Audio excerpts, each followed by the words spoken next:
have exclusive Q&As and stuff. All right, and we are live.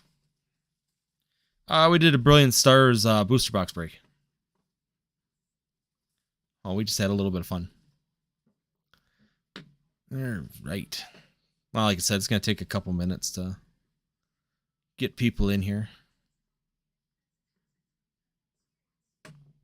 I just hit the button, so like I said, we can keep talking. There's no viewers yet, but like I said, they'll pop in here. I got a couple of them that are very diehard. That whenever I pop on, they even if I'm testing something, it's like they're all of a sudden right there watching, and it's like, okay.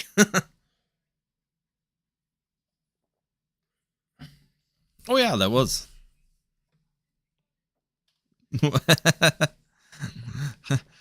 I don't think PK was picking on you a little bit there too. Yeah.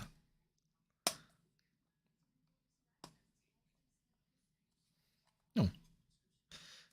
Yeah, I mean it's good, you know. Overall, I like the debate styles because a lot of times you can get people, especially in this format, it's not like you can sit there and make a video and really, it's really going off of what your basis is or what your actual thought process is instead of a lot of just guessing, or, you know, making it up and then having time to record it. So it is actually kind of cool to see someone's thought process when they do that. So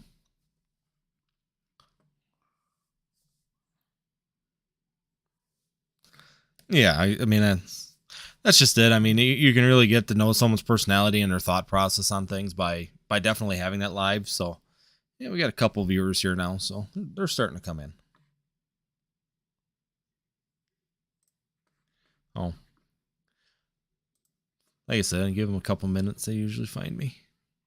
There's 3. All right, there's a couple of you guys. Did we get a sound check? Everything sound good on your end?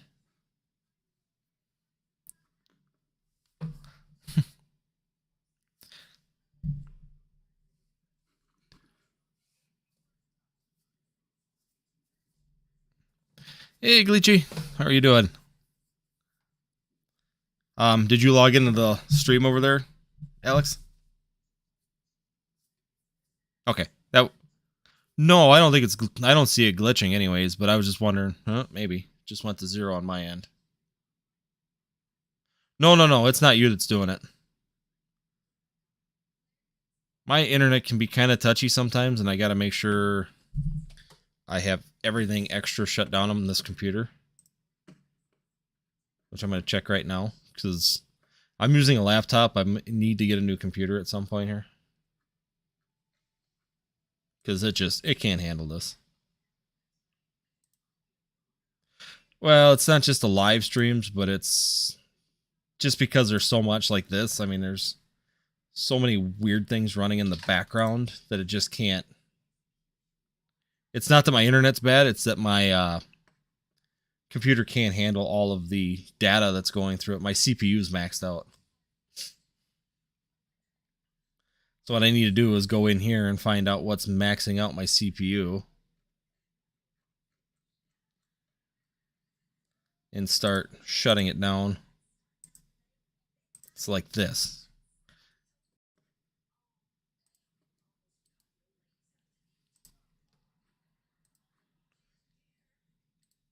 Discord's running in the background. I mean, it's just, that's the worst thing. That's that's the worst thing that I always said I hate about computers anymore. They try and run so much crap on the background that, there we go. Now we should be running okay. All right, like I said, everything's working good. So why don't we get, is it looking good on your end, Alex? Okay. All right, perfect. So, like I said, I got a couple people here, so we'll just go ahead and get started. Today we have Alex from Nostalgianomics on here. Kind of a new upcomer, showing up on a lot of channels recently. So I figured we'd have a sit down, talk about this, and do a little live sit down Q&A, talk about the Pokemon, what we're doing in the Pokemon markets, what we're seeing, and just what we're actually working on. So Alex, you want to do a quick introduction of yourself, and then I'll, in the description below afterwards, I will put a link to his channel so that way you guys can go there afterwards and definitely subscribe to him. He's got some really good knowledge of the Pokemon market and investing.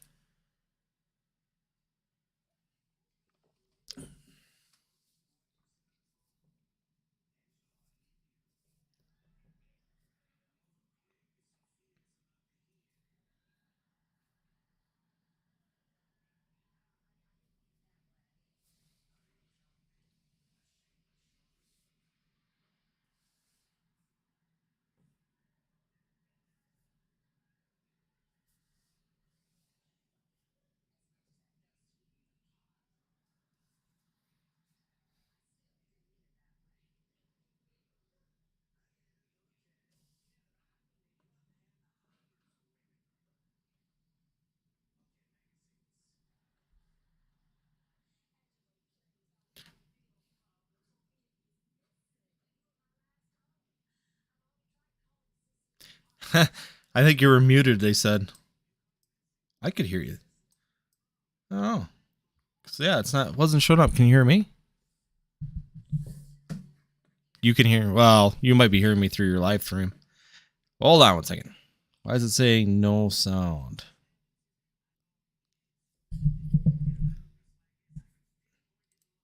Yeah.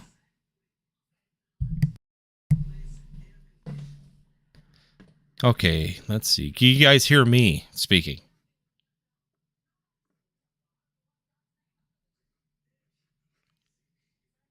Okay, they can hear me. You want to say something, Nostalgianomics?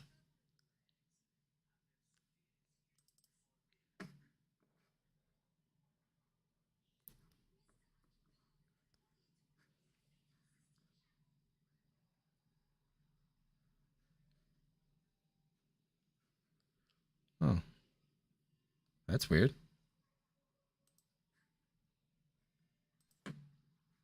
Try it now. See if we can hear you.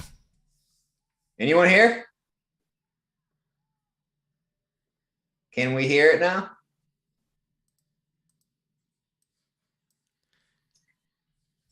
Yeah, because it was just working right beforehand. Nothing from Nothing Mr. from Mr. Nothing. Nothing. Okay, let's do this real quick. There's always a way to fix this if you just give me 1 second.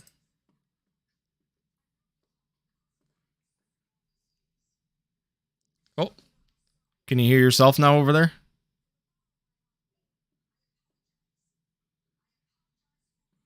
Everybody's saying sound, so I'm guessing they must be hearing you. Is everybody hearing Alex over there? Mr. Finch.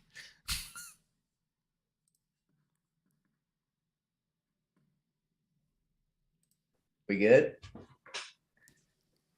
I don't know. I want to be sure that they can hear you.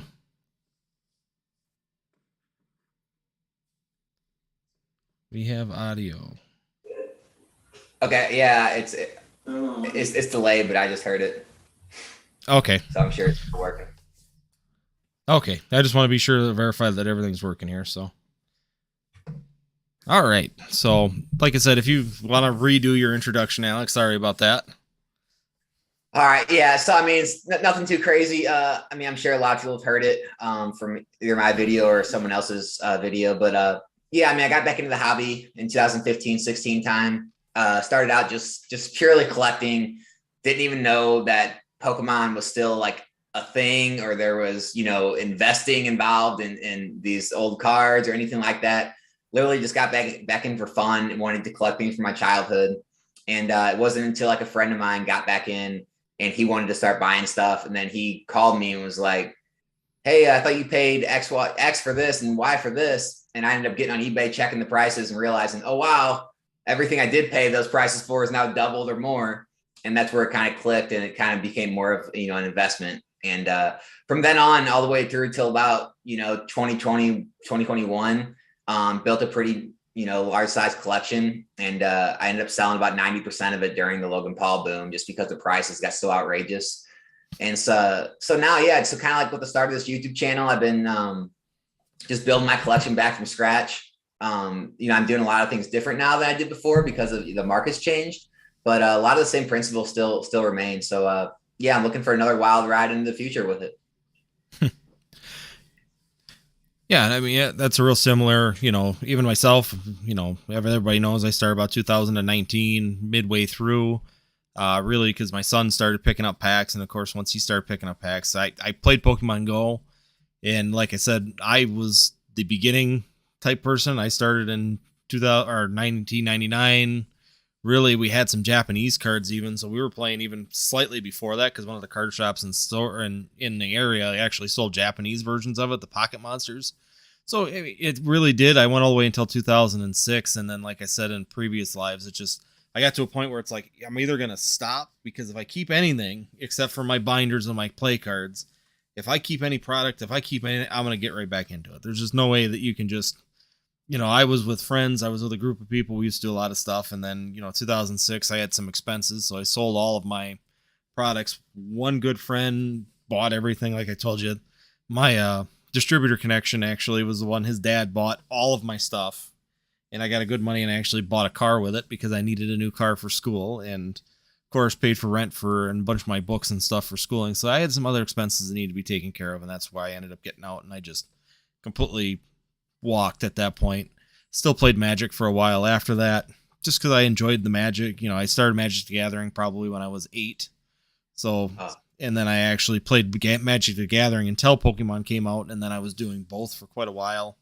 And then primarily Pokemon for a while, and then I went back to Magic because like I said, my friend's dad owned an LGS, so I ended up doing a lot, going back into it, seeing it, getting involved, and then 2019 got back into it and didn't get very far, and then everything went crazy, so I ended up selling most of my stuff out then.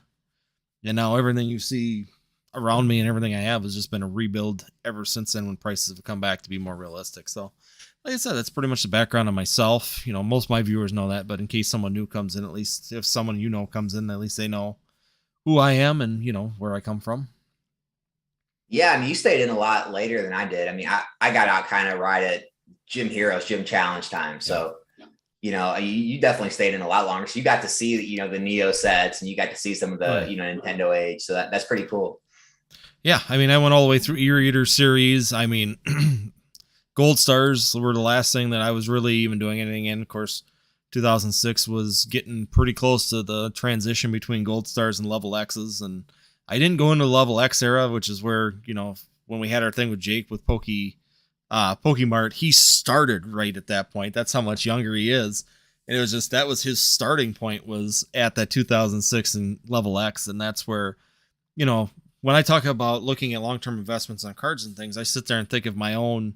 A lot of people like to just focus on what they have and theirs is the best. And you see that in the forums, you see that in a lot of discussionary groups, that nobody wants to look at the new stuff or, look at past it where they were collecting because their stuff was the greatest. And I always kind of laugh at that because to me, I could see it, because to me, people always talk about Level X as being that great chase card. And it's like, I remember when they came out, we hated them.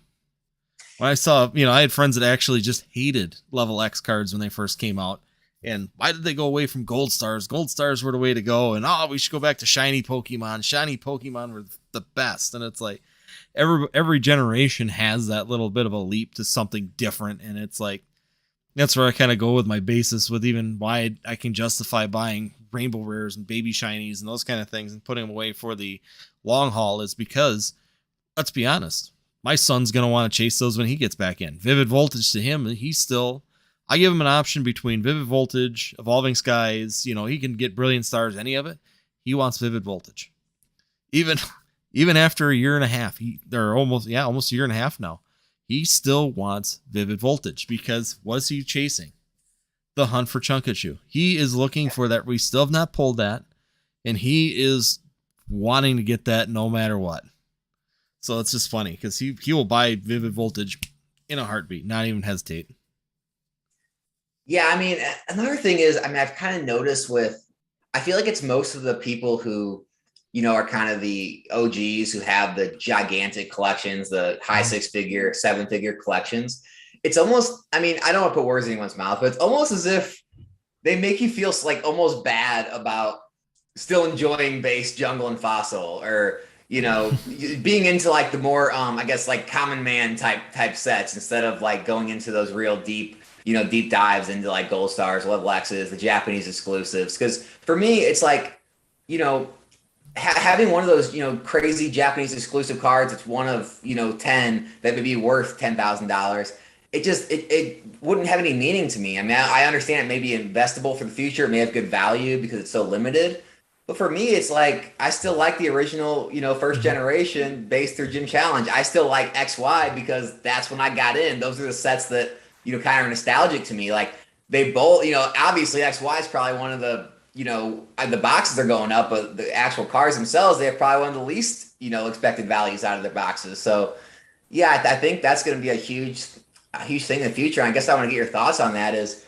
What do you think the future of the markets are, with, PSA, vintage, say modern cards going to the next 10 years? Do you think vintage is going to start coming back and taking over, or is modern just going to kind of take off and not look down? The thing is, I look at it really for the market right now is you're going to have, as time goes on, I just even look at it at sports cards itself, and it's a good reference point considering how long sports cards have been around.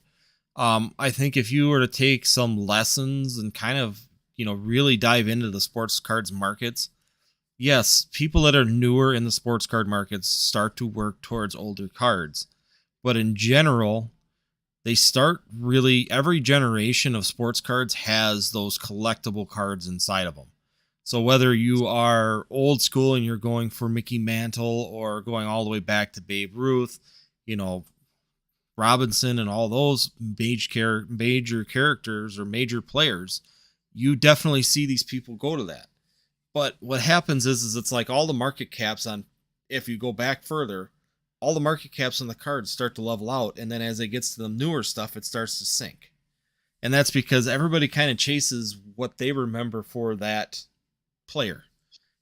For me in sports cards, what I do in sports cards, I have a ton of Sammy Sosa and Mark McGwire cards. Why? Everybody my age remembers the chase for the home run record. And you knew Sammy Sosa and Mark McGwire were the two big guys of that. So, I mean, it's just from Missouri, so I remember it very well. Yeah, you lived it. You were in it. Yeah.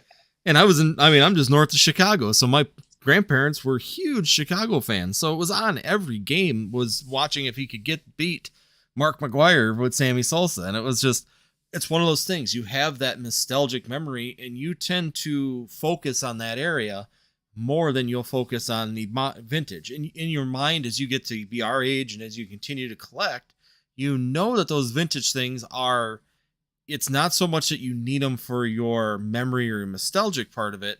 You start to branch out because they're the go-tos for the expense or for the collection. Those are the high-end items. But the cost of them sometimes keeps you away from them. Even myself, I would like to get my PSA or get my card graded through PSA, my Charizard. I'm sure it'll come back as 7 or an 8, my first edition Charizard. But I am not going to pay to get that done for me to put it on the shelf. It just doesn't make sense. And those cards get to be so expensive if you're chasing, let's say PSA cards. To me, PSA is going to eventually run into some issues. And it's going to come down to their inability to stay consistent.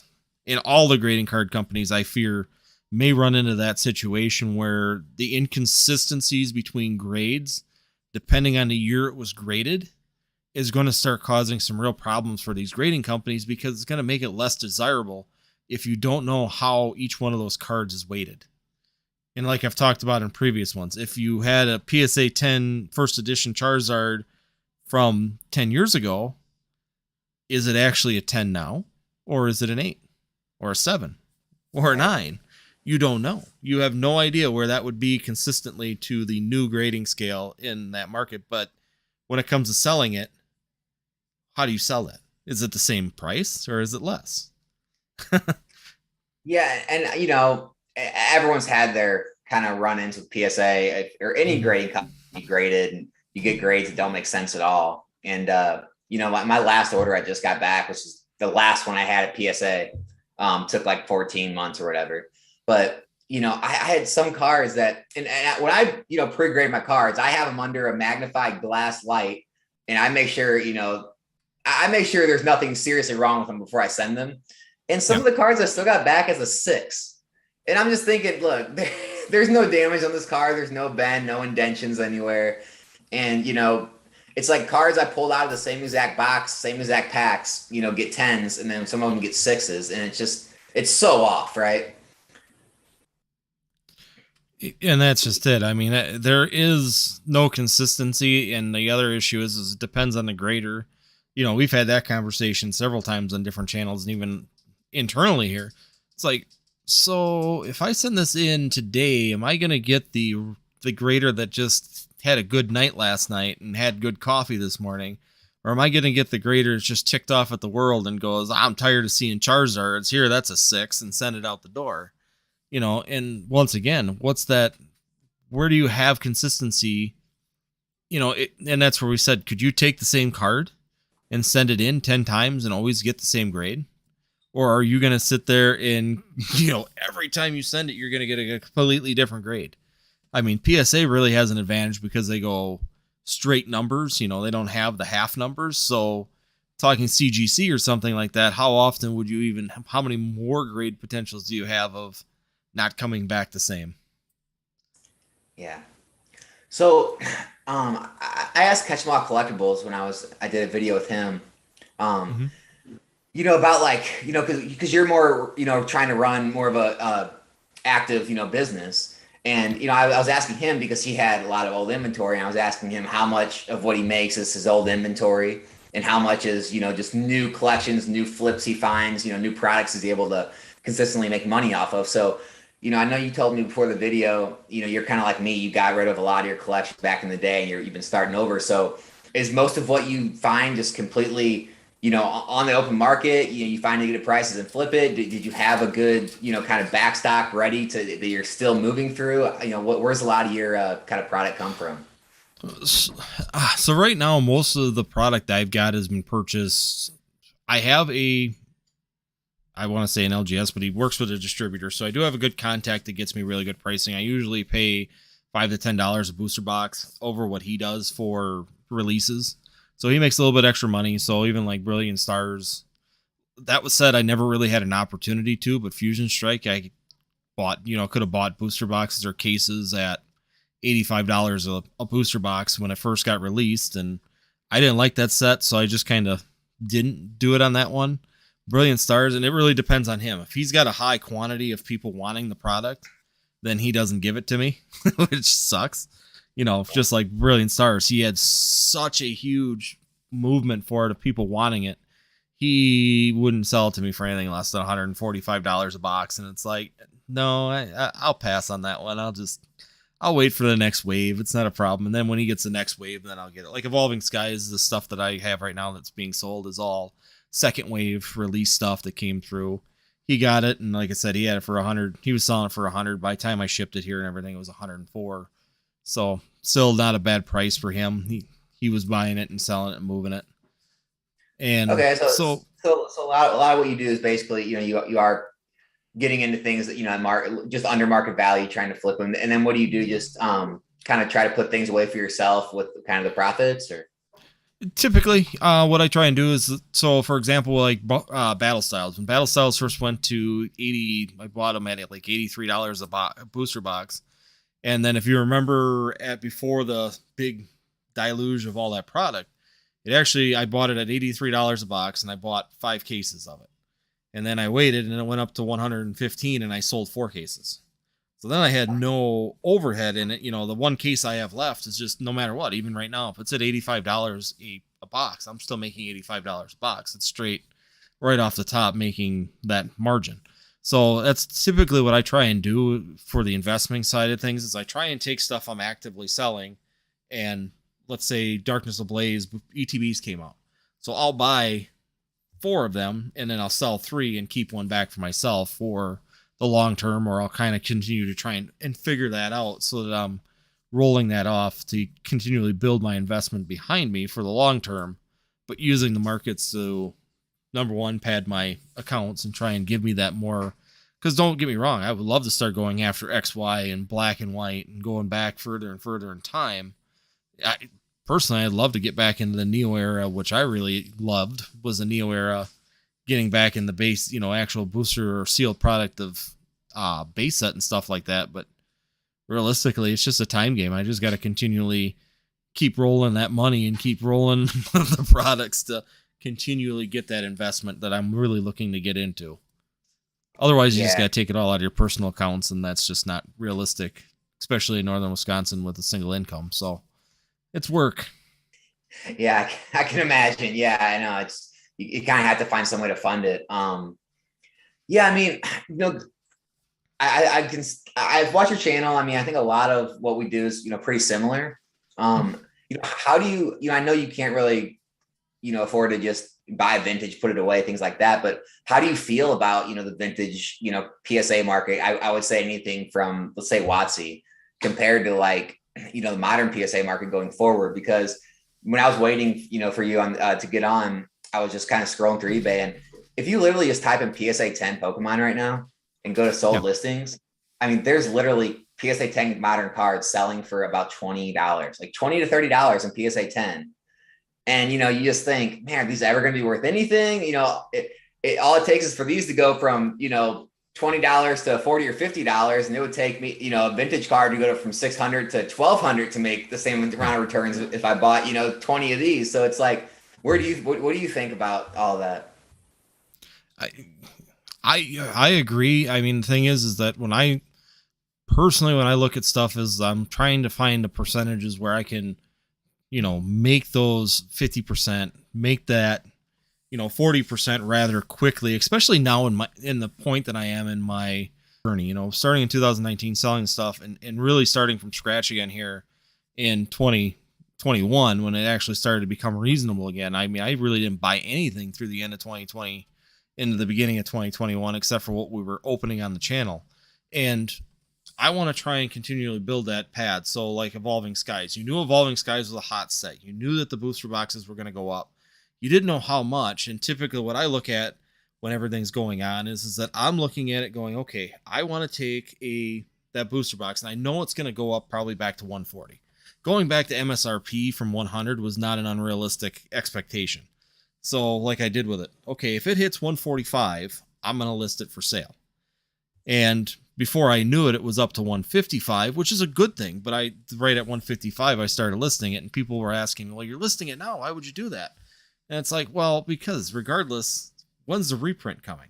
Especially in Ultra Modern, you don't know when that wave of reprint is going to come. And if it's possible, get ahead of it. Don't be greedy.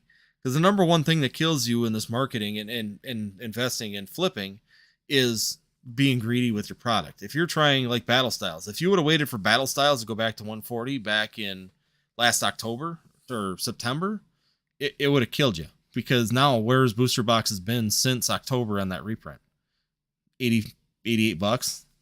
So if you were trying to be greedy and try and get that 130, 140 on that set, you had to realize you have to almost be able to analyze a set, look at what's available in that set, see if it's usable, if it's playable, how many times do you think it's going to, there's a lot of things that you're trying to figure when you're doing the business part of it to be able to keep yourself numbers safe and really make that call.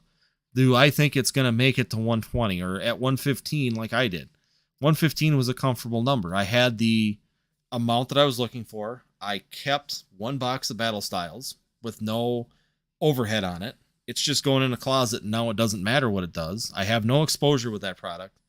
How can I do that and continually? That's a number I usually shoot for, is if I can hit that number where I keep one product back for long-term investment, but don't have the exposure on it, that's typically when I'll start selling, because that's, to me, that's the safest point to be sure I'm doing what I want to do, get my money back to be able to go to the next product, but still building my investment behind me for the long-term haul 5-10 years down the road.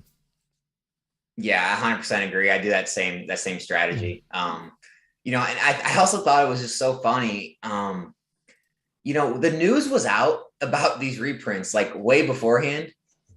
So many people were still like almost like surprised that like Darkness Ablaze, prices dropped, or, that, Shiny Fates was a little different. It kind of came out of nowhere, but in Vivid Voltage, like right now, it's like, we know they're coming. If anyone who's holding Vivid Voltage Elite Trainer boxes and, is expecting them not to drop in price, they're kind of delusional at this point, right? I mean, Darkness Ablaze was coming. It was in the 120s, 130s. You had ample time to sell any position that if you wanted to. And then it drops like this and everyone's freaking out. And it's like, well, if you had a 5 to 10 year time frame, don't worry about it. If you didn't and you knew the news was there, why didn't you sell? Well, that's just it. I mean, when that's like everybody with even Vivid Voltage when it first came out. I always laugh because when they were talking, you saw investment channels back in, and that's when I actually started talking about this stuff and really pushed me into this when we were even doing openings. I was doing one day a week where I was talking about this stuff. And people would be sitting there talking about, hey, Vivid Voltage is going to 250. You need to buy this. It's going to keep going to the moon. It's going up. It's like, no. You got to realize this set is literally, when you're telling people this set is a month and a half, 2 months old. there are gonna be reprints of that, especially if it's selling, especially if it's popular.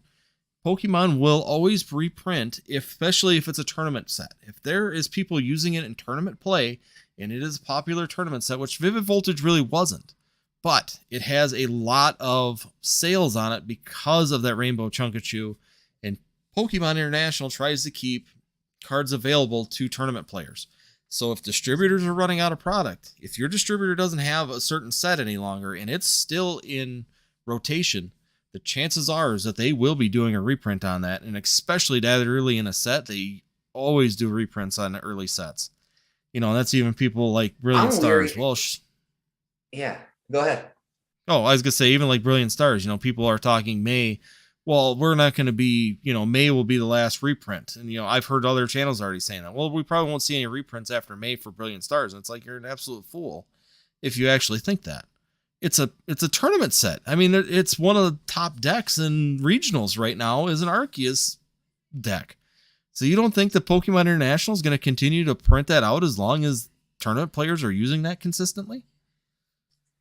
Yeah, it's all about just limiting your downside risk, right? Like, even going back to like Sun and Moon, it's like, you know, you can't even be 100% comfortable buying some of those sets. I mean, are you really going to buy into a set like, you know, Team Up right now in the 700s and think, you know, this is a really safe set? You know, that's why I really like getting into things at those bottom dollar prices. Like when Elite Trainer boxes fall into the mid to low 30s, when the booster boxes are in the 80s. I mean, you have such little downside risk, so much upside potential, and you don't have to kind of freak out so bad when you buy into a booster box that's fairly new in the upper 100s or 200s. You just have so much downside risk, and the upside potential is, I mean, yeah, obviously it's always unlimited, but you know, you have a possibility of a reprint dropping it back to $100. So you could lose 50%. Well, what's the chance that it goes from 200, it's already at, to 300, gaining 50%? Because you always want to have a positive geared risk to reward ratio, right? And when it's a single or an evenly geared risk ratio, and it's even maybe a little lower, it's just not a good spot to get in, no matter how much you might like the set. Now, and does price really matter? I guess that's the one question that I ask a lot of people is if you're buying it for your own personal well-being and you enjoy looking at it and it's something that you want, you know, kind of like, you know, the Pikachu card that I have back here. I enjoy, my son enjoys Pikachu. I enjoy Pikachu. Mewtwo. I don't care what the pricing is if it's for me and it's just going to be sitting there and collecting dust on a shelf that I got dust every once in a while. Pricing does not make a difference. If you're actually looking at investing and actually flipping in this market, you need to be very cautious about, like you said, the risk to reward ratio needs to favor you in the long run. Do you think that a booster box, even Battle Styles and Evolving or Chilling Reign, do you think that that's going to stay under a sub 100 in 2 years? Probably not. The chances are is that box is going to slowly climb back up at least to MSRP, especially as it goes out of rotation. So is there, people talk about buying Chilling Reign. Yes, it's probably a 2 to 3 year, even a 5 year investment, but chances are is that it's going to continually increase in value and definitely get back up there to a safe, you know, where you're actually making a profit in it in a fairly decent amount of time frame. Now, if you're looking at, you know, Evolving Skies right now, I just like Evolving Skies because it's a perfect little case study right now on how you can use the market to your advantage. You could see people buying this pretty consistently and talking about investing at $180. I've just saw an investment channel sitting there telling people to buy it at $180 because it's a great investment. And it's like, no, it's not. You should be selling now if you're in the investment market, or if you're in the flipping market, you shouldn't be buying it as an investment. Yeah, if you want to sit on it for 10 years and maybe it goes up as it goes out of rotation, you might see it go past there. But, you know, generally I wouldn't do that. But, you know, as the one person just said in the chat, a lot of those people are actually selling it also. So they're using their influence in the market in order to be able to do that. And, you know, you can sometimes kind of pick those people out. And, you know, to me, it's pretty easy to spot, especially people that all of a sudden come out and go, this is a great buy. You should be buying all of these right now. Everyone you see at this price. And it's a price that's above the market right now. And I always laugh because you go look at it on eBay. It's like, okay, that's $20 over market. And sure enough, they've got a stack of it. And I said, I tell my wife that, I said, this person is so got a stash of these in the corner of their basement that has not moved. You know, it's literally $5 over the price that you would have bought it at MSRP back in the day. And now they just found their box and realized this ain't going anywhere. So they're on your channel right now going, buy, buy, buy. It's a great buy. Look at this art. Look at this promo in there. This promo is going to drive this thing all the way up. And it's like, I hope people have enough common sense to realize that this is insanity. But yeah, some people don't. I mean, some people will go out there because they see their YouTube fan or favorite YouTube character tell them to do that, and they'll jump on it. And it's not really a safe idea.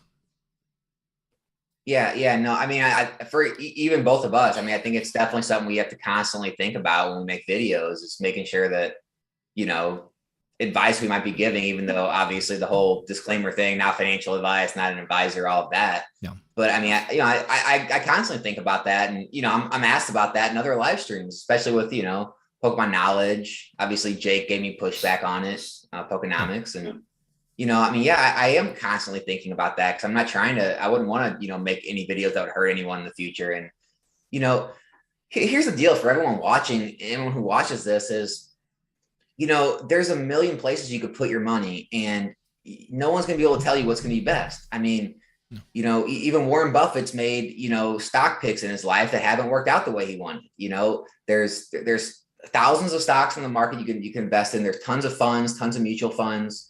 You know, there's tons of Pokemon products. You could get into real estate. You could get into crypto. You could get into other card games, other collectibles. You know, there's a thousand million places you could put your money.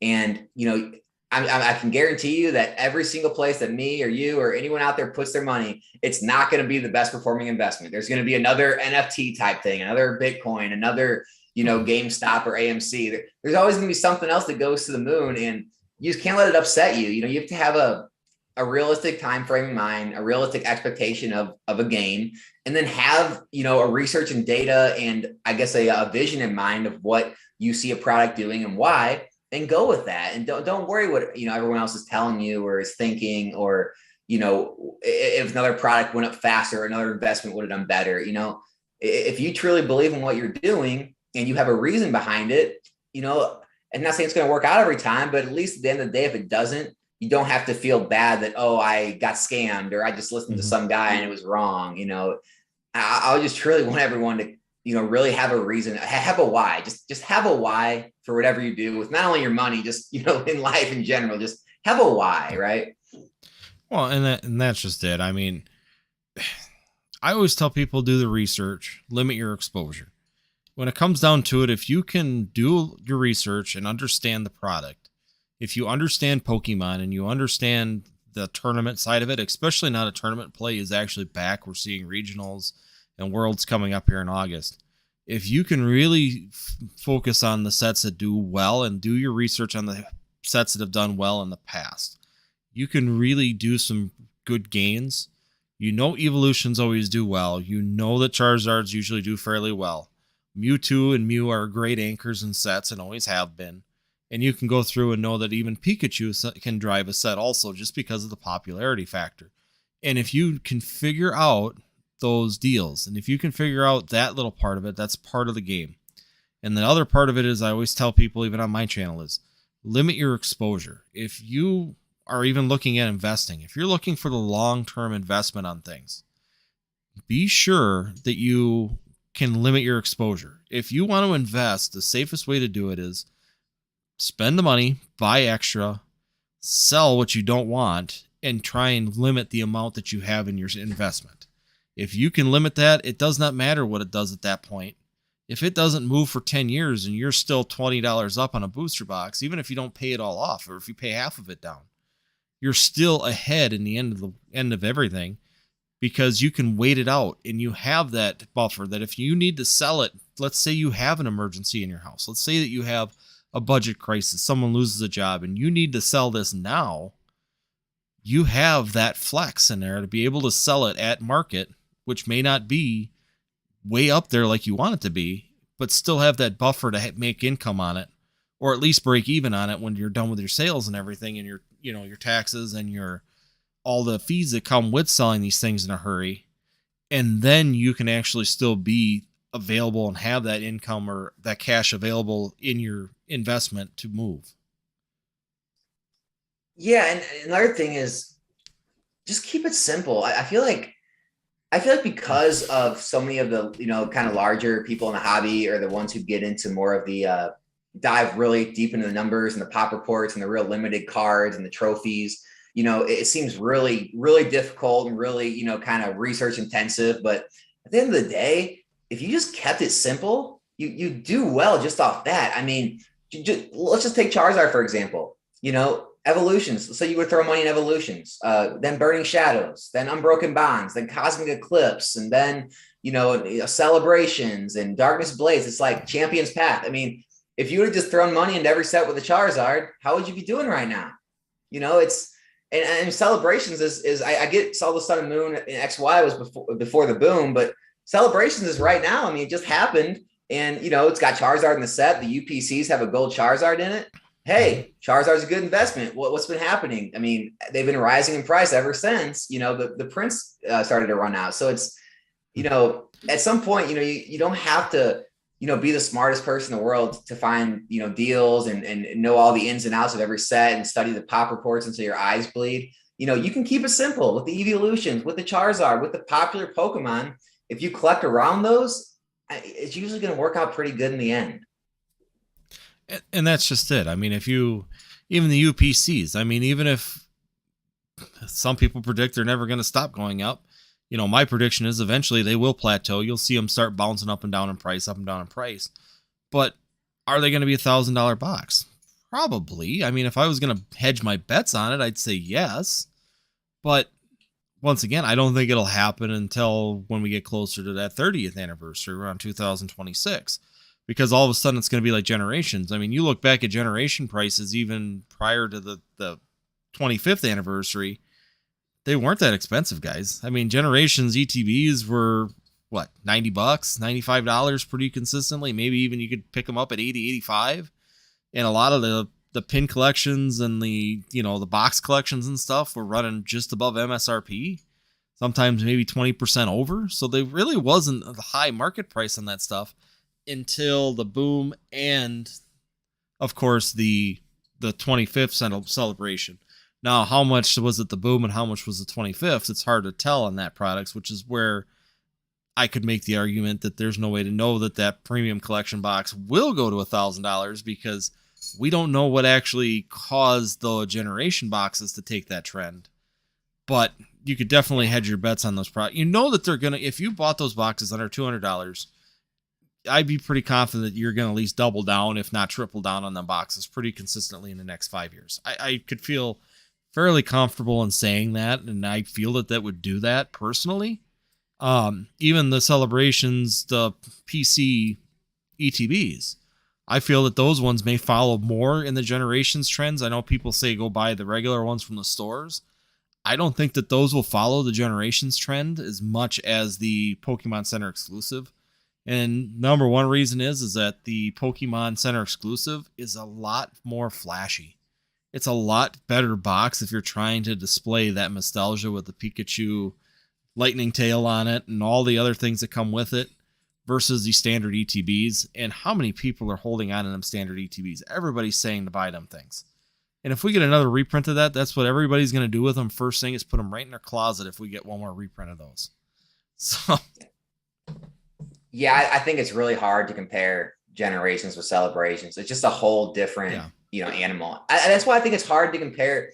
I got a lot of heat from my last video about the stock market compared to Pokemon, and honestly, I expected it. Sometimes, how YouTube is. Sometimes you need to make videos that kind of cause a little shock, a little get those likes and dislikes both going. Kind of polarizing, just to kind of muddy the waters a little bit, right?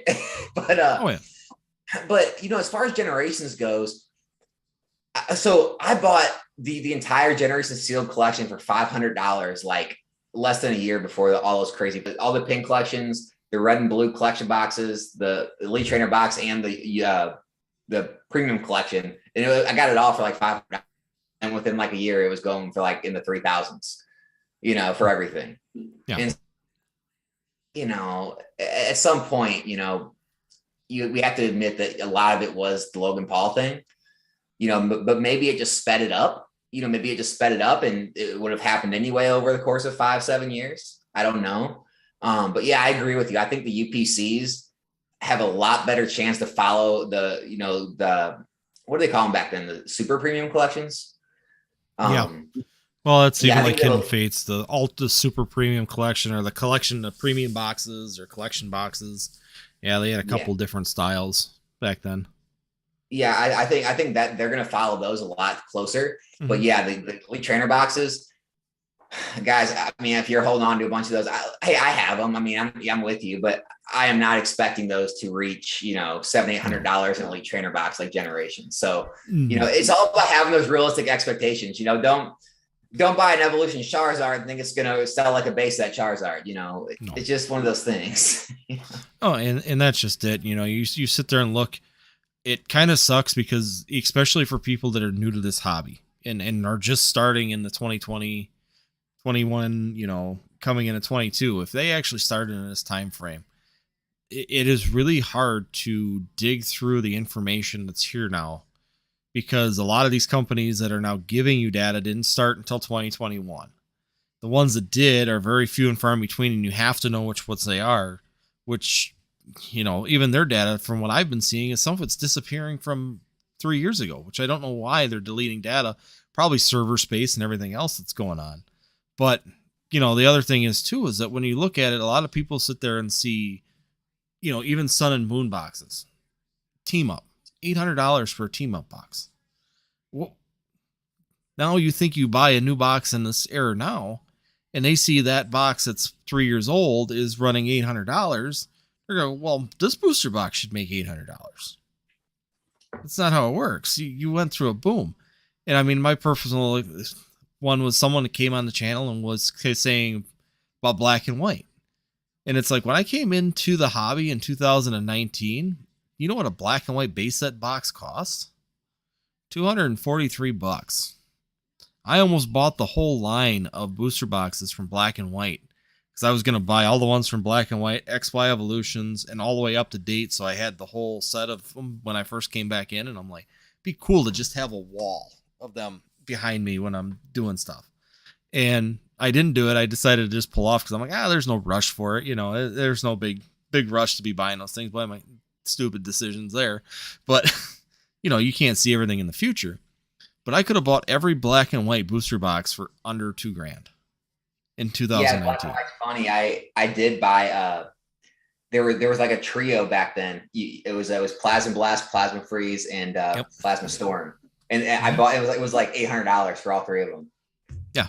And then you closed your eyes, opened them back up, and one of them was going for like $2,000. It was just that it was just kind of nutty stuff like that happening. I That's know. completely But out of those ones, I think it was the Plasma Storm, because I know the trio you were talking about. It was like Plasma Storm, Plasma Freeze, and base set. And it was like $800 for the one company. I don't even know if the company's still there. But the Plasma Storm or the Plasma Freeze was the more expensive of the two at the time. And that was why it was $800. Otherwise, the other ones were all, it's just realistically, if they were to go averages, about $700 worth. But the one was a little bit more expensive because they had a chase card in it. And I'd have to look back. I'm going off memory and I don't remember which one had the better chase card in it. But there was one that had a chase card in it that people wanted. But still, it's like, now after 2020 or 2020, October 2020, what, a base set black and white box right now is $2,500.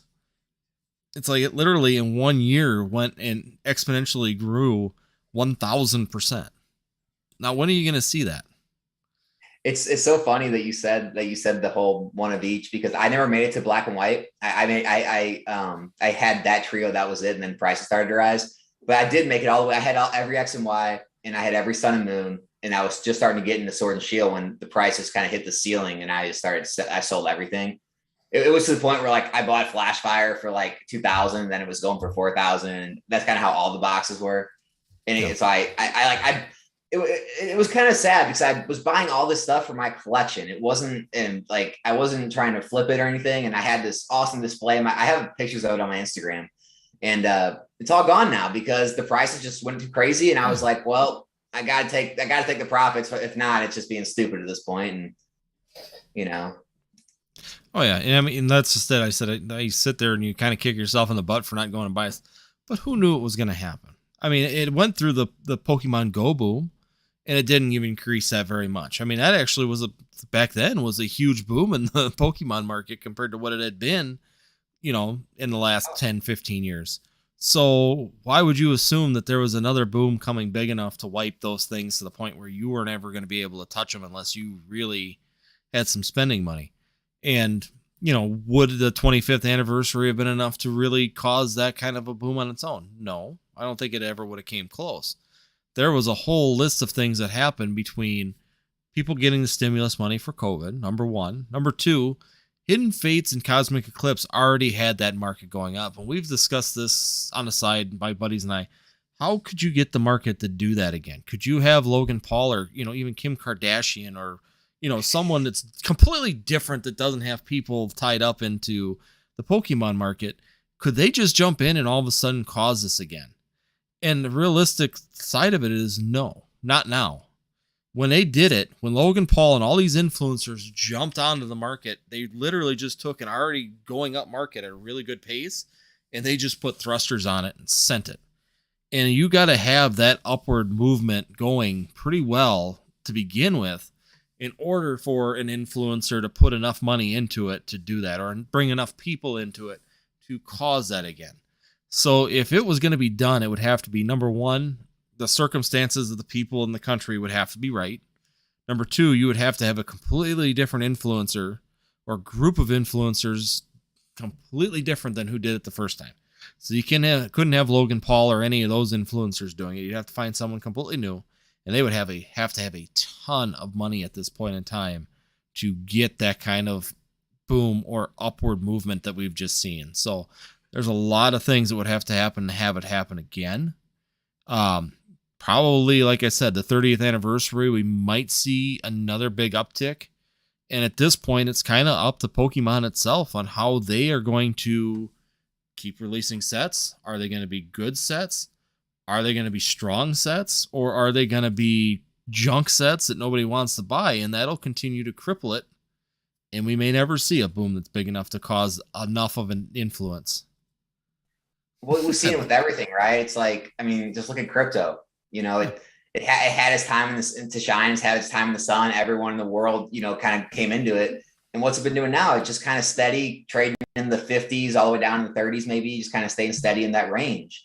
And it's like, you saw this massive thousands and thousands of percent increase.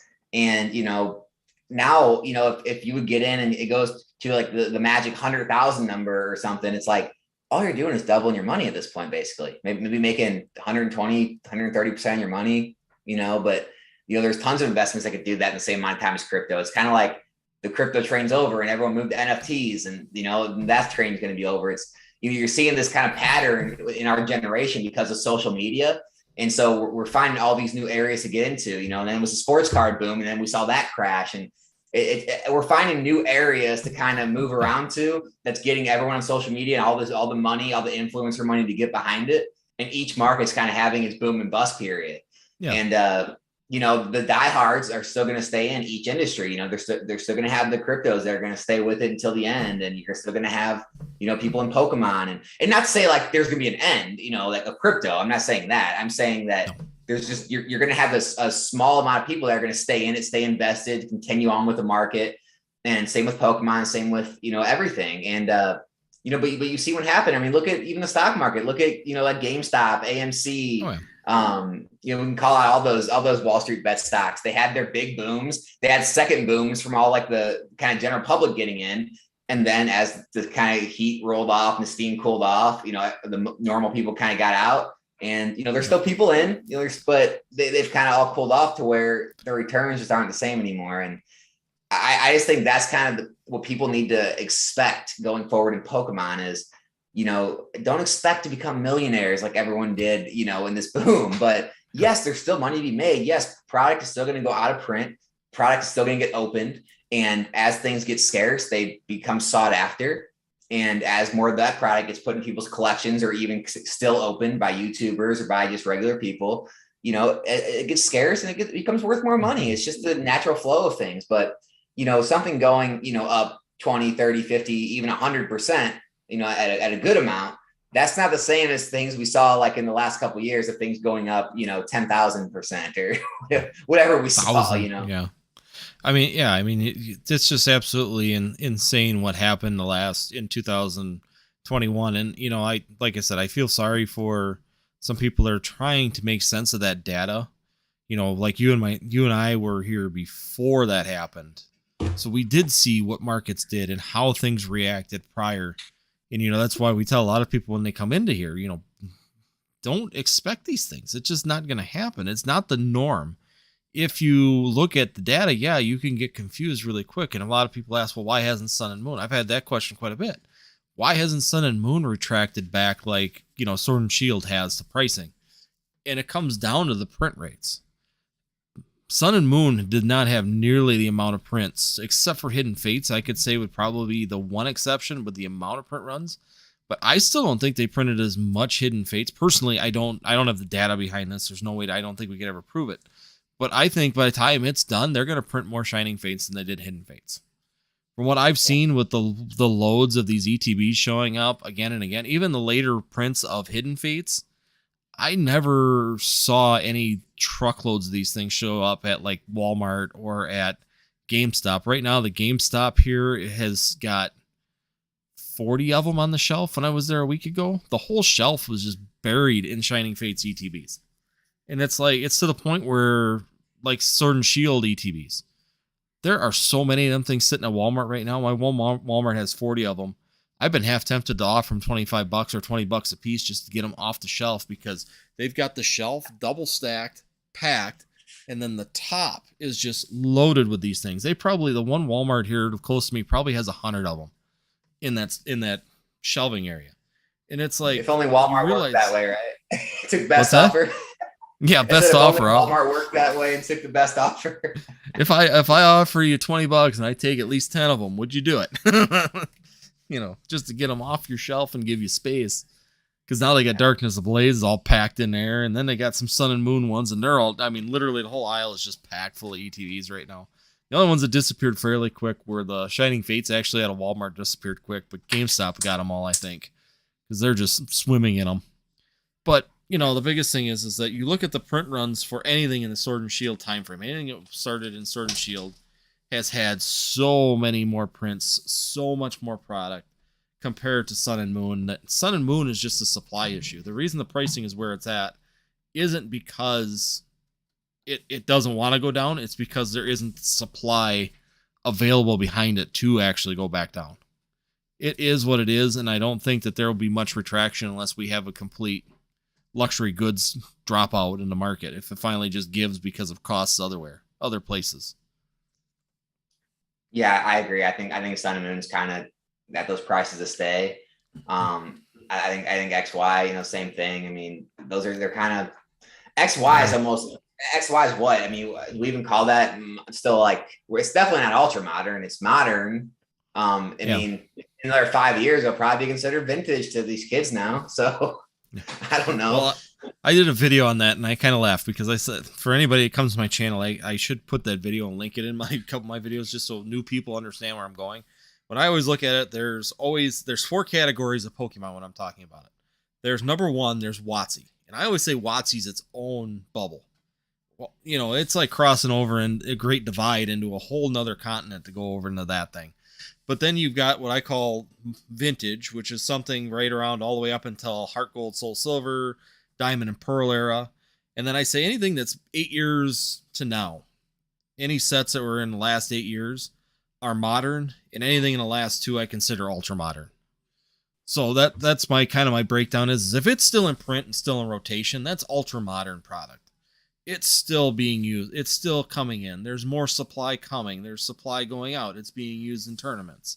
Yeah, 50 Zera. Yeah, right. 50 Zera Pokemon. You find that for me, Aaron. I'll buy one of those for whatever it costs if you can find me a 50s Pokemon card.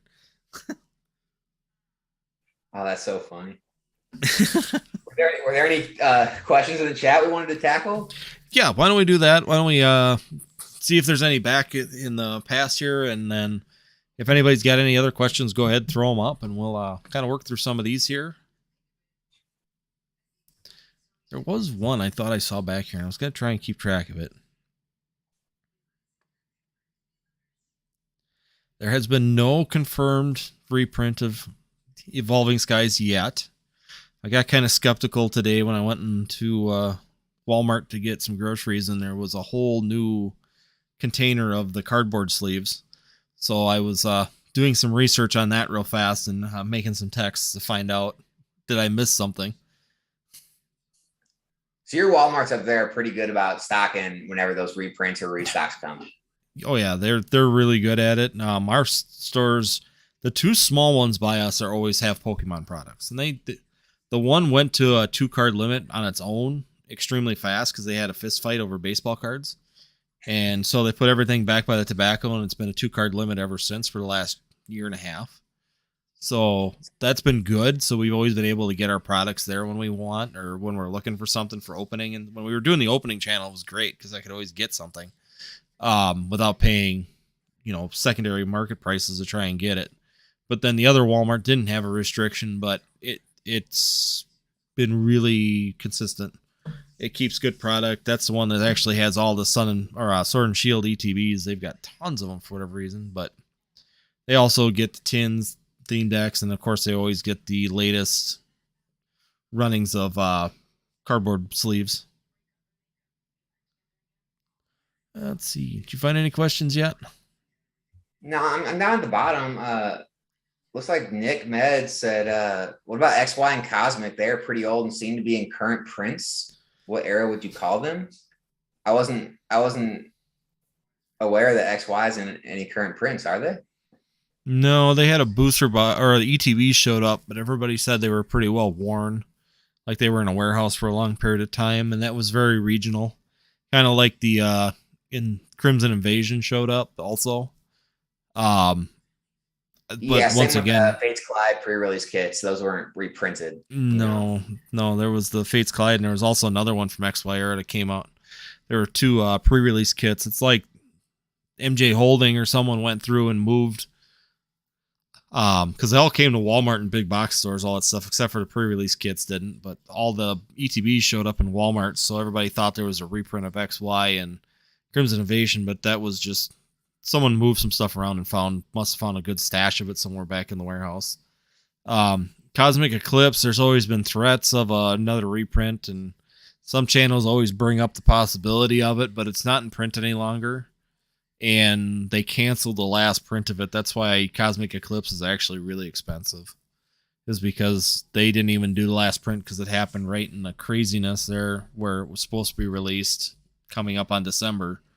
And instead they reprinted every one of those new Sword and Shield sets all at once. So I think they canceled the Cosmic Eclipse for that reason. And then people thought it was going to happen in December, and it never came to tuition. And someone about a month ago was claiming that they were going to be coming through with some more, and it never happened.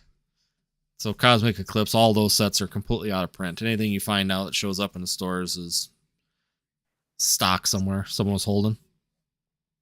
Oh, this should be a good one. This is just the default question that gets asked every live stream anyone ever has is, what sets are you most invested in? What determines how much you want to invest in those sets? That's from the Gibson. Currently, the one set that I have the most in stock in right now is Chilling Reign. Probably running about 10 cases, 8 cases of that right now. I'd have to look. But what determines how much I put into a set is just depending on how much funding I want and how successful I think it's going to be in the long term. If I'm taking a chance on it, I tend to just buy one case. And if I think that there's some really good potentials on it or really good growth inside of it, then I'll put more into it. I mean, it's pretty much my decision just based on how much I have in my account and how much I think it's going to do. Yeah.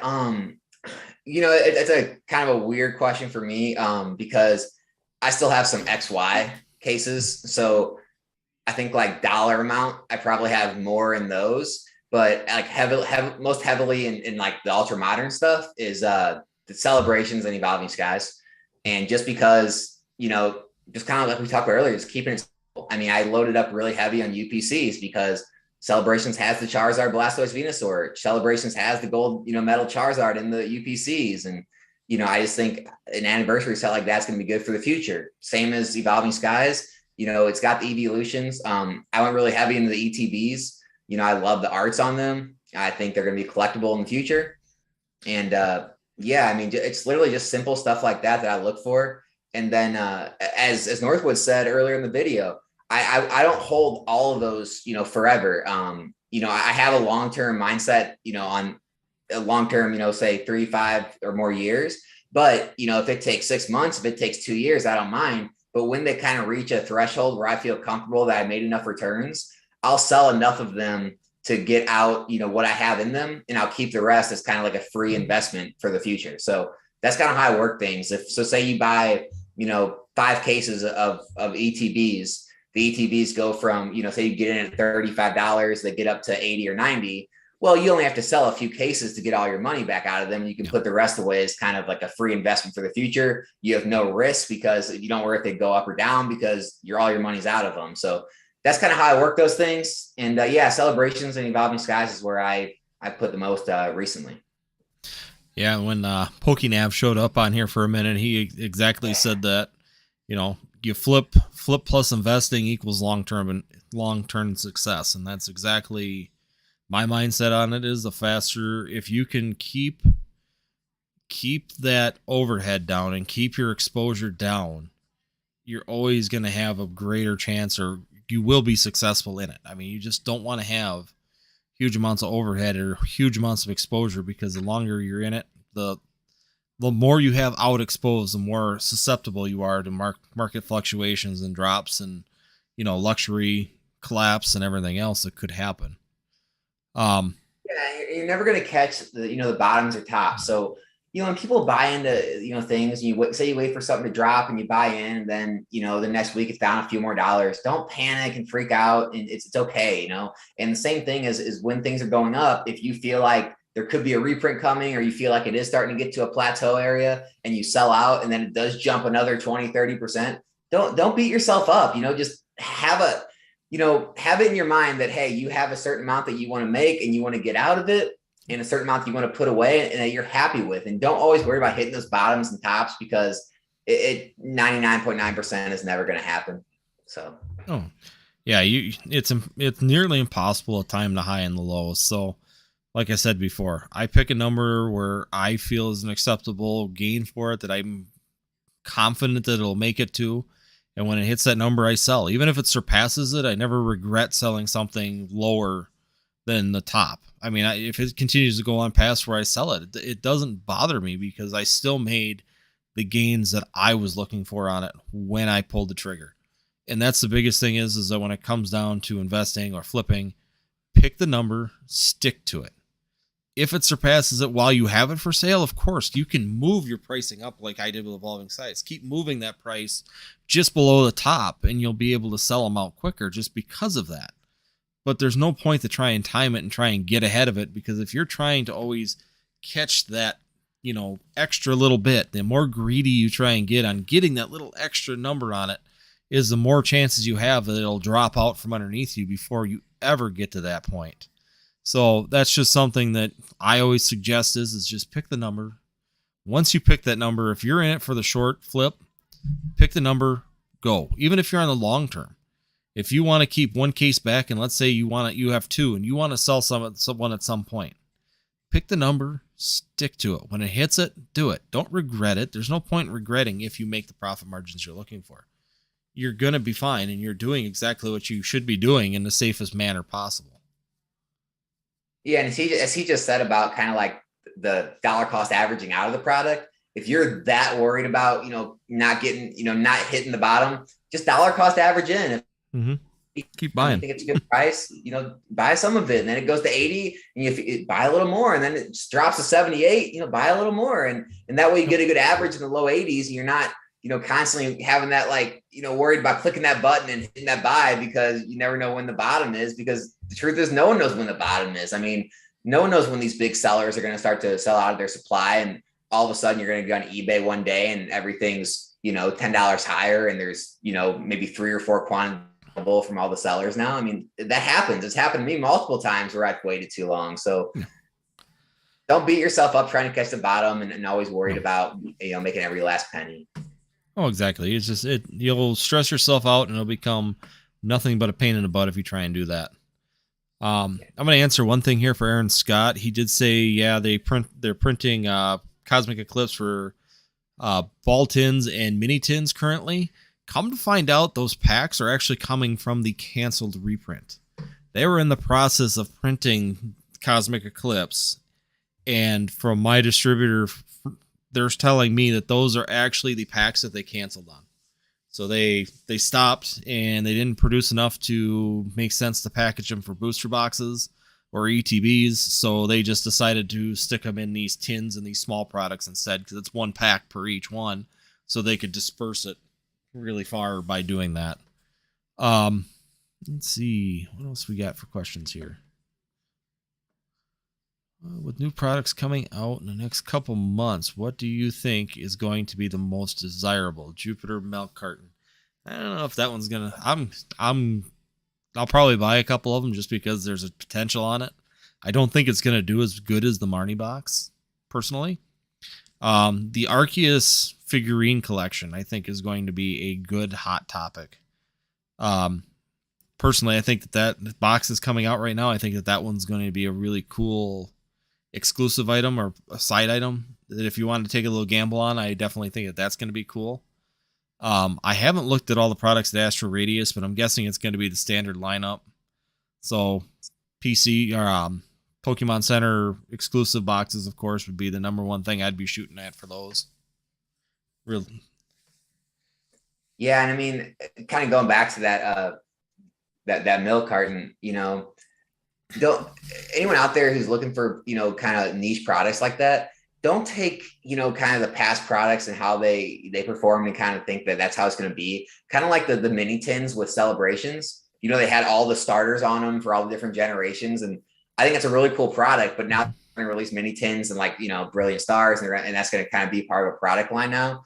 And, I don't know if they're all going to perform the way that the Celebrations ones are going to be. And I don't know if anything is going to perform like the Morning Milk Carton is going to. So, I would just say, collect every set and every product for what it is, and kind of don't base each product line based off what that product line's done in the past and other sets, because it can differ. Yeah. And I mean, the first one out always does extremely well, but actually, if you look at that Marnie carton, it did do extremely well at the beginning. But it hasn't moved. It hit $80 and it just sat. So, I mean, even the people that were buying them at $75, $80 are now sitting there with no growth on it whatsoever. And I think that maybe this box might do the same performance, but I don't think that personally, I don't think that trainer is going to do as well as Marnie. That's just my personal opinion. Marnie has a weird following and always has. She's also a playable card. So she gets the reputation in the Pokemon actual TCG as a playable card. Even now we're seeing it a lot in tournament decks that the Marnie from Champion's Path is being used in quite a few of the tournament decks right now. So she's a popular trainer when it comes down to it at the end of the day. So could I see that box going from the $39.99 maybe up to $50 or $60? Yeah. But, personally, it's hit or miss. I think that'd be a pretty safe guess on that one. I just don't think it'll do as good as Marnie. All right, so Rilla Boomer 77. Do you value ETBs over booster boxes? I feel like Pokemart should be here for this one. He pulled out a big spreadsheet and data sheet and whip out all these charts and stuff. Man, I'm so mixed on this. I'm just so mixed, with the creation of the Pokemon Center, Elite Trainer boxes, and just, in Sun and Moon, it was so rare. Like the print runs on Elite Trainer boxes, especially back in XY, but Sun and Moon too, were so much lower. They weren't really reprinted that much. And now we're seeing, ETBs just get reprinted at will for multiple sets. And so, I'm just so mixed on it. I've always liked ETBs. They've a lot of times give better returns than booster boxes, especially when you go back to XY era. Mm-hmm. But yeah, like the new ones, I really think it's really a set by set basis. I think there's going to be hits and misses. I think buying Evolving Skies or Celebration ETBs are going to be completely different than like a Chilling Reign Battle Styles ETB. 5 years down the road, you talking about that, I think most things move up. Don't want to make any guarantees there. But yeah, I would just treat each set on a set by set basis. Take it like this. If anyone's, kind of thinking about if they're wanting to buy an ETB or booster box, if you can get a Battle Styles booster box at $80, why are you going to pay, 35 or 40 for an ETB, right? Whereas, when Evolving Skies was up in the mid hundreds, the ETBs were still going for 40. So that makes a lot more sense, right? So I would just do kind of those value analysis for yourself, per set, kind of what's more value, a ETB or a booster box, because they're going to differ set by set. And yeah, I mean, that's just it. I mean, if the more you look into the numbers, and I know all the way through Sun and Moon for sure, ETBs have outperformed booster boxes technically when it comes to price, over time. But if you look, Black and White had the highest differential on that. XY, the numbers get closer. Sun and Moon, the numbers get even closer when you come down to it. I mean, you're talking like 3% to 3.5%. So it's not like it's a huge differential between the two in the Sun and Moon era. Even, only exception really is a Cosmic Eclipse one, but I love the Cosmic Eclipse one. I wish I could afford to buy them because they're just a super flashy ETB. They are just a awesome ETB design. The silver box with all the glitter, and then the three, the neon colored Pokemon on it, it flashes. So that one I understand, like you said, set by set basis. Once again, that one is a real standout because of the way that the box is designed and printed. Sword and Shield, I do not know if it's going to hold up. And the reason being is that ETBs always had the advantage all through time of being printed once on the beginning wave of a release and never being printed again. So there was always, number one, the rarity that came with it because it was only printed once. And number two, it had the time. It had almost 2 years of time to get ahead of a booster box on straight runaway growth. And now in the Sword and Shield era, we are seeing reprints. And if the reprints continue through the Sword and Shield era, which I think they will, personally, they found out that they sell extremely well at Walmart and Target and GameStop versus a booster boxes, which are primarily sold at your LGSs or online stores. Big box stores don't want to carry booster boxes. Number one, there's too much cost. Number two, they actually are fairly small for their size, so you can slip them in under your jacket or under something and get them out of the store. And there's a theft issue with them too. ETBs are quite a bit bigger and bulkier, so it's a lot harder to try and sneak them out. I would be surprised if we're sitting here having this conversation and 4 years down the road that Sword and Shield ETBs and booster boxes have a big differential on them.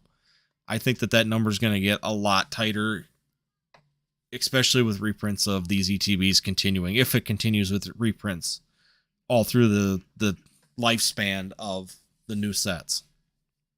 Yeah. Oh man. There was one I wanted to talk about. Oh yeah, the Gibson. So with Celebrations being only 4 cards to a booster pack, how do you see those affecting the prices down the road? Yeah, so with products, there's a few things that affect value. One, it's, rarity or scarcity of the item. Two, it's the collectability of the actual item. There's a collectability of the actual physical.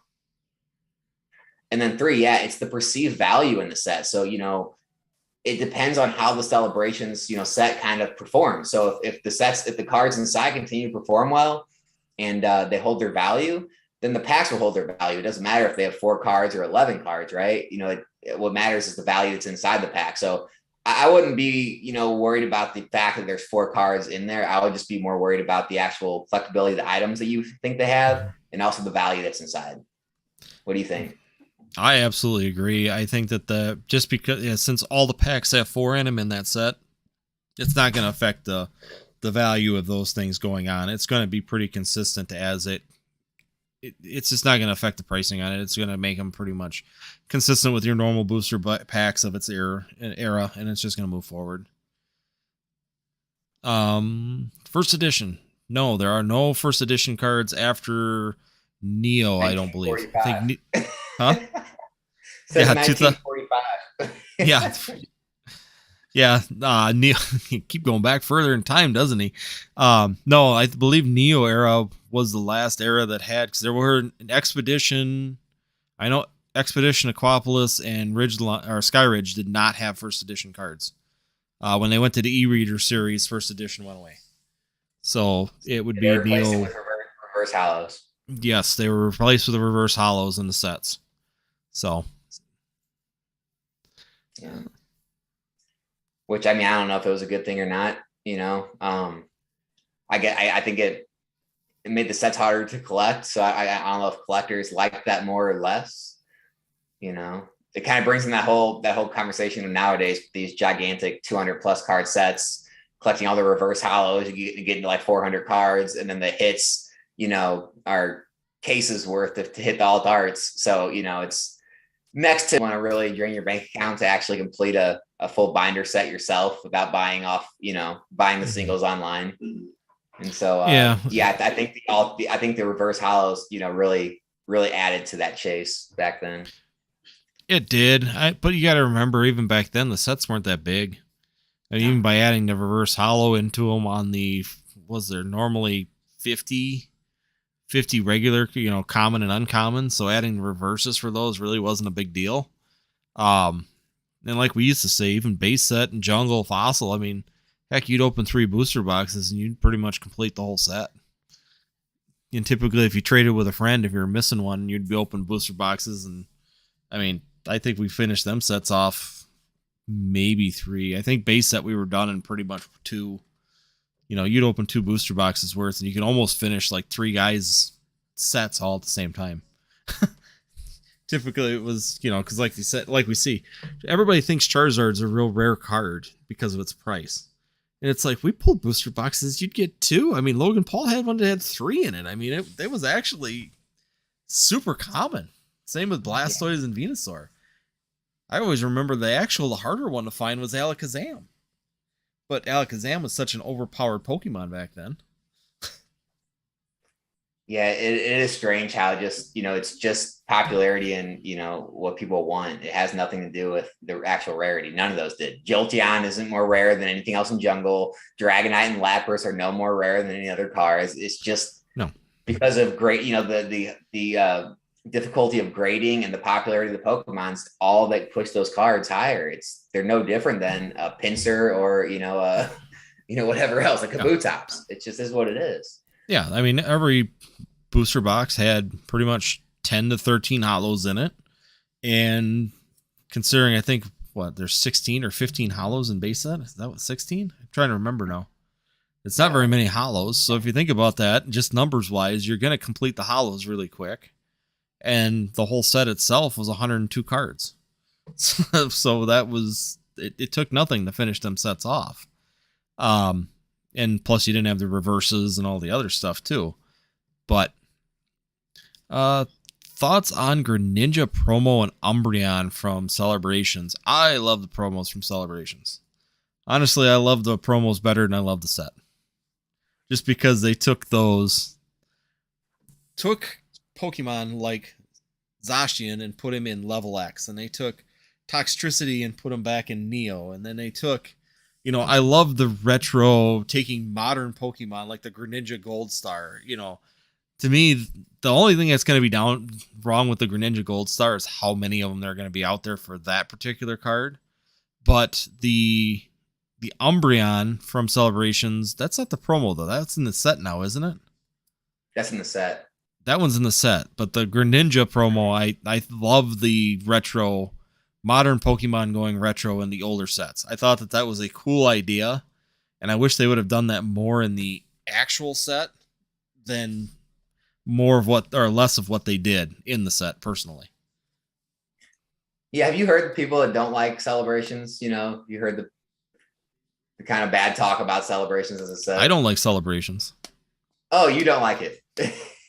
I'm not a fan of Celebrations at all. I think that set missed so many levels that, you know, Well, they could have done. What's that? What about compared to Generations? I like Generations better, personally. Okay. I liked that Generations was its own set. You know, it was its own character arts. It was new. It was a little bit different. You know, Evolutions was really the base set 3, which is the same concept, but they made Evolutions playable. Celebrations is just a collection set. It isn't a playable set. None of the cards are playable in it. Number one. Number two, you could have done more of like those promo style cards. If you were going to do this collection set, you could have been a lot more creative with them. I mean, yeah, I get throw a base set Charizard into it and call it a day, and that's exactly, you know, put the big 3 into it, and ta-da, we've got a chase set all of a sudden. But I definitely feel that you definitely can't. You could have done so much more with Celebrations, and it was just kind of a letdown for me personally.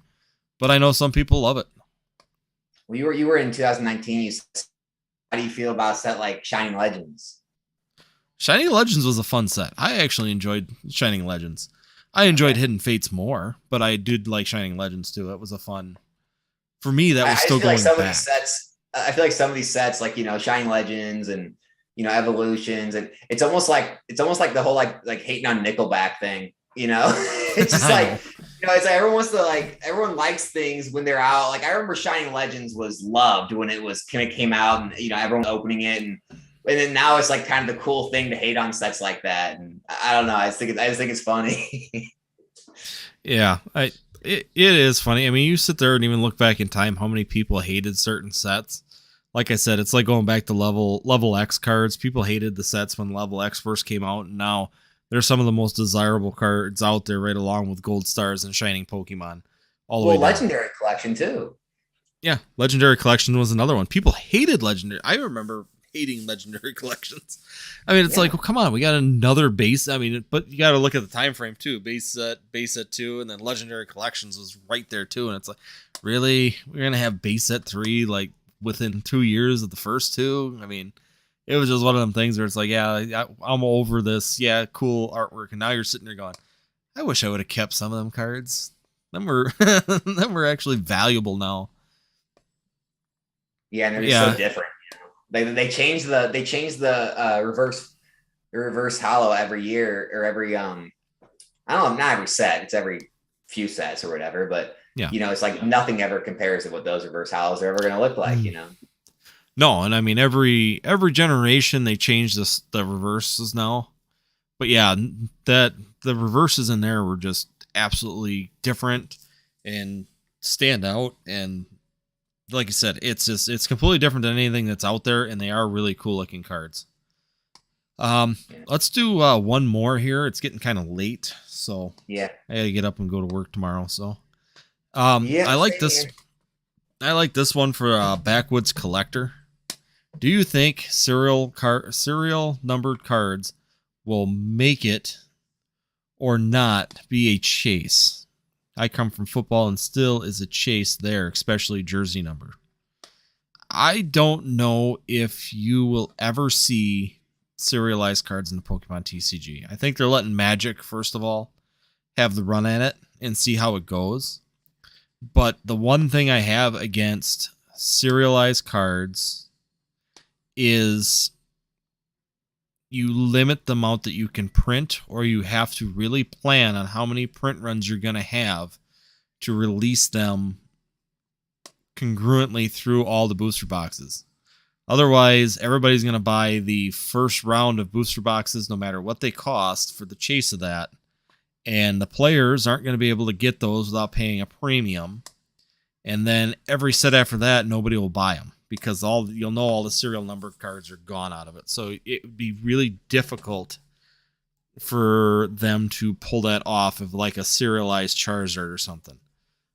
Professor Oak, and I had a conversation about this, and I think he probably had the best idea. If they were to ever do it, it would be one of those deals where they would be in a promo box released separate from the booster packs themselves, like a serialized promo. You know, there's only 250 of these boxes made with the promo card in them, or they made 750 of these boxes or 1,000, and only 200 of them will have the promo inside of it, and it'll be in like a sealed package like they do with the Chinese celebrations with one card in it, and it may be the serialized one, or it may just be the regular promo. That's the only way that I see that ever working in the Pokemon TCG for serialized cards, as big as it is. I don't see the need. I mean, how much more chases are people looking for? I mean, we now have these gigantic sets. We have these cards that take cases and cases to hit. I mean, you can open 1,000 packs and not hit some cards in the set. And I mean, all through Pokemon's history, that's never been true. I mean, even with the Gold Stars, the Shinings, and things like that. I mean, 1,000 packs and you can't pull a lot of these alt arts. And so, I mean, I think the chase is already there. I mean, to add another level of chase, I mean, you're going to have cards that, you know, we're never going to see at some point. So, yeah, I mean, I think it was definitely more necessary. I think it was necessary to do what they're doing now. I think they, you know, learned from XY and saw how it wasn't hard enough to hit the secret rares. And so they added the rainbows, but the rainbows were kind of lackluster. I mean, the popular Pokemon like Charizard and things like that still got collected, but I think the rainbows are, in my opinion, were kind of a miss overall. And I think they've really, with these alt arts, they've really started to find their footing on the pull rates and, you know, this collectability of what people are wanting. So I think they're getting there. I think if they just would lower the sets down a little bit, I think they'd find their sweet spot. I just think, you know, with these type of pull rates that are so difficult and adding in 200 plus card sets, I think it's starting to get a little frustrating for people.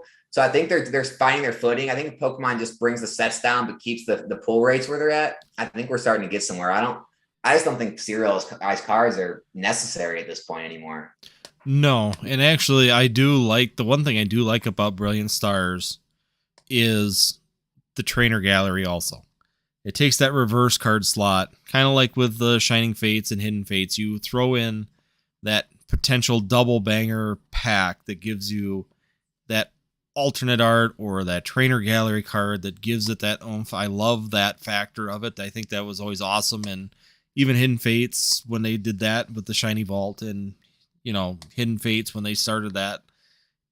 And like you said, I really wish that Pokemon would, if you want to do this correctly, start treating English like Japanese.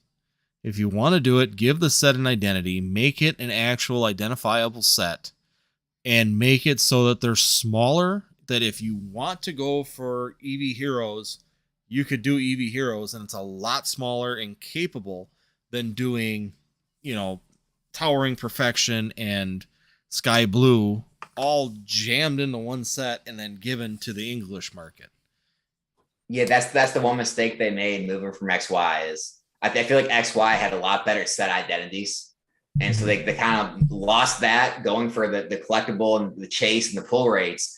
And now they need to find a way to kind of lower the sets down, bring back the set identity, and have the. If they do that, you know, with the next sets to come, I think Pokemon's hitting every aspect that people want to see. So I don't see anything changing. I think we're gonna be in for some good sets and some. Yeah, I think so. Like I said, I just wish that's the only thing that I would suggest would be make the sets more reasonable, tighter, cleaner, and more identifiable.